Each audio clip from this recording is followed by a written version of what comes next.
Hello friends, Namaste. Welcome back to Yoga and Fitness. Session 18. Cobra Pose. Bhujangasana. Cobra pose is a great way to stretch the chest and shoulders, and practicing it regularly can improve your lung capacity, reduce stress, and stimulate many of the internal organs in your body. Step-by-step instructions. 1. Lie on the floor on your belly. Extend your legs behind you with the tops of your feet on the floor.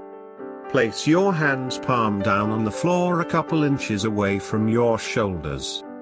2. Press firmly down through the tops of your feet and your thighs. Draw your tailbone toward the ground. 3.